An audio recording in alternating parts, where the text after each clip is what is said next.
Bom dia, minhas amigas, bom dia, meus amigos. Eu sou o Saulo Monteiro e está começando mais um episódio do nosso Café com o Espiritismo. E eu quero te perguntar, como você está hoje? Eu desejo sinceramente que muito bem. Mas olha, se não estiver, faz parte do ciclo, viu? Não fique mal por não estar bem. Depois de um longo período estudando junto a vocês textos importantes, filosóficos de Leon Denis, hoje faço uma mudança para um outro clássico espírita francês, Gabriel Delany. Ele nasceu espírita e com seus pais frequentando as reuniões de Kardec. Há episódios, por isso, muito familiares e até curiosos que mostram Gabriel Delany desde a infância, de maneira muito natural, vinculado à atividade junto àquilo que nós chamamos de mediunidade e que Kardec chamava de ciência experimental, que ele considerou ser o Espiritismo. Essa seria a principal atuação ao longo da carreira de autor espírita de Gabriel Delany. E o livro que vamos estudar a partir de hoje chama-se A Alma é Imortal. Se trata de uma obra-prima, quase sempre desconhecida, infelizmente, dos espíritas brasileiros.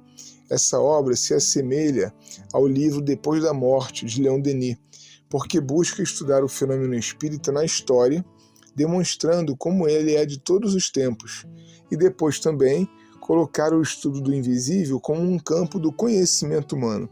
Isso aqui é muito importante e nós vamos retomar em outros momentos.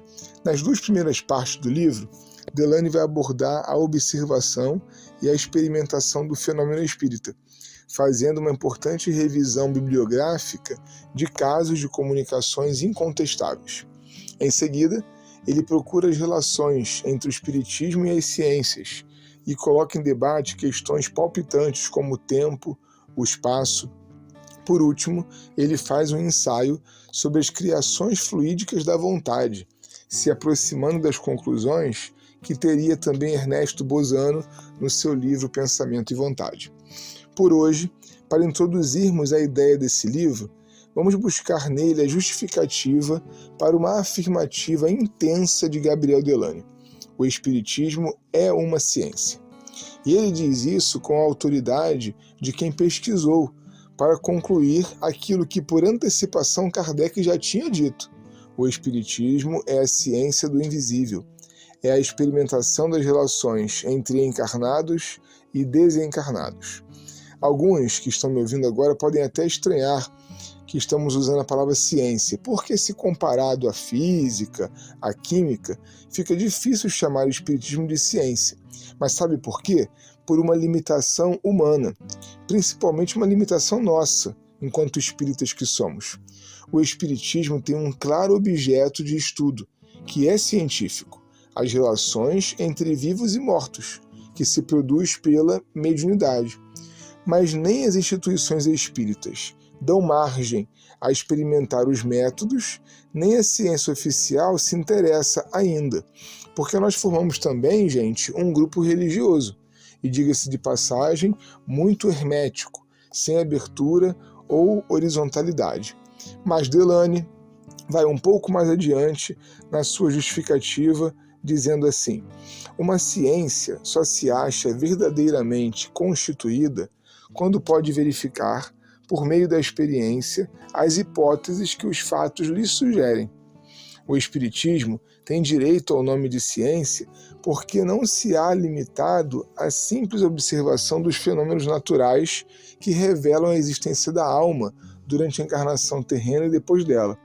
Todos os processos o empregou para chegar à demonstração de suas teorias, e pode-se dizer que o magnetismo e a ciência pura lhe serviram de poderosos auxiliares para afirmar a exatidão de seus ensinos. Ou seja, minha irmã e meu irmão, para Delany, o Espiritismo é uma ciência porque ele pode comprovar a teoria que ele está propondo para a explicação da realidade.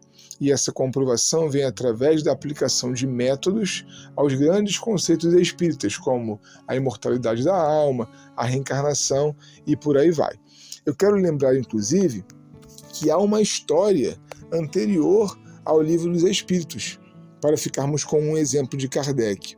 Antes que ele se tornasse o codificador, precisou observar o fenômeno, e o fez de modo muito crítico, imaginando que fosse desmascarar algum charlatão.